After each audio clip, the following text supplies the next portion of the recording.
Hello everyone, I am Deepak Singh Raghuvanshi. आप सभी का आपके अपने YouTube channel mister DSR sir पर स्वागत करता हूं। और कल हमसे गलती हो गई थी।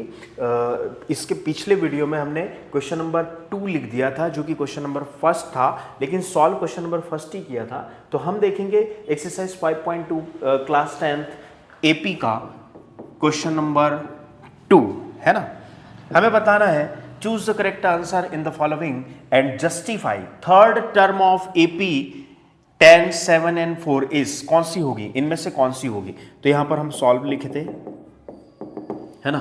a इज इक्वल टू हमारे पास 10 है, कॉमन डिफरेंस निकालेंगे तो कितना हो जाएगा 7 माइनस 10, मतलब कॉमन डिफरेंस जो निकल जाएगा हमारे पास आ जाएगा -3।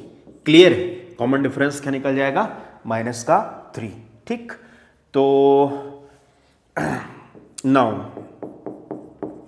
nth टर्म मान ली हमने, A N is equal to क्या होता है a plus N minus 1 into D.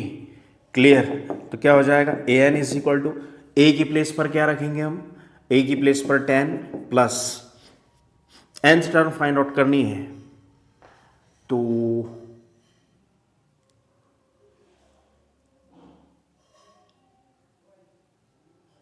Thirteenth term, है ना, थर्टींथ टर्म। तो मतलब 13th टर्म, एन की प्लेस पे 13 है, एन की प्लेस पे रखना है 13 टर्म, लिया है 13 टर्म क्या होगी। मतलब क्वेश्चन का कहना है कि इस एपी की 13th टर्म क्या होगी। तो A30 इज इक्वल टू क्या हो जाएगा, ए की प्लेस पर 10 प्लस एन की प्लेस पर 30 -1 और डी हमारा है -3। तो क्या हो जाएगा A30 इज इक्वल टू 10, यहाँ पर हमारे पास आ जाएगा कितना +29 और माइनस का 3। तो ये आ जाएगा A30 इज इक्वल टू कितना 10 और प्लस माइनस माइनस का साइन 29 इंटू माइनस का 3 करेंगे तो 9 3 ज़ा 27, कैरी लिया 2, 9 3 ज़ा 27, कैरी लिया 2, 3 2 ज़ा 6, 7 8।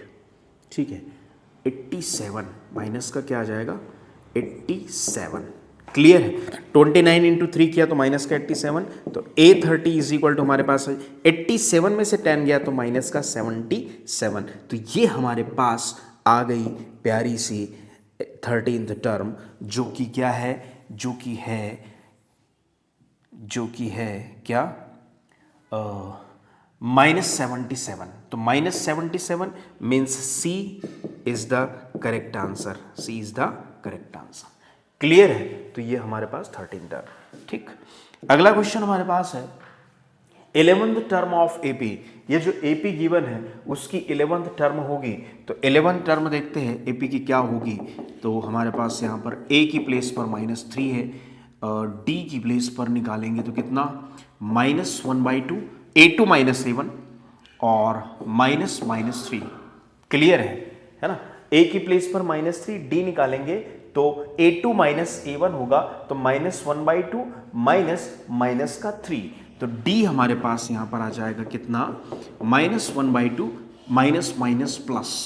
ठीक है, तो 3 में से आधा गया तो 2.5 बचता है, 3 में से आधा गया तो 2.5 बचता है। तो डी इज इक्वल टू कितना 5/2। वैसे भी देखेंगे तो माइनस का 1/2 प्लस 3/1 मानेंगे, 2 1 2, क्रॉस मल्टीप्लीकेशन करेंगे 1 1 1 और 3 2 6। क्लियर है, 3 2 6, है ना, 3 2 6। तो सब्ट्रैक्ट होगा तो यहां बचेगा कितना 5/2। ठीक है, 3 में से आधा गया तो 5/2। क्लियर है, मतलब 3 में से आधा गया तो कितना बचता है 2.5। तो हमारे पास डी आ गया पॉजिटिव 5/2। अब 11th term, now 11th term क्या हो जाएगी, A11 is equal to a plus, या डायरेक्टली बिना फॉर्मूला लगाए हम डायरेक्टली करेंगे, A11 is equal to A की प्लेस पर कितना -3 प्लस n-1 मतलब 11 -1 और d की प्लेस पे कितना 5/2। क्लियर है, A11 is equal to a plus n-1 into d होता है। n की प्लेस पर हमारे पास क्या है 11, n की प्लेस पर क्या है 11।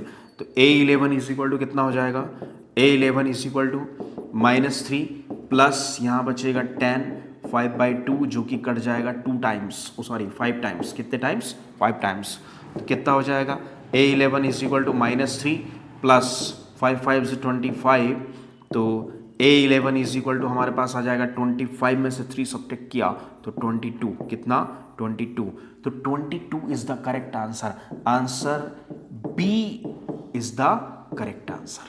क्लियर है? तो ये था एक्सरसाइज 5.2 का क्वेश्चन नंबर 2 का first and second part, and I hope आपको समझ में आया होगा। Thank you.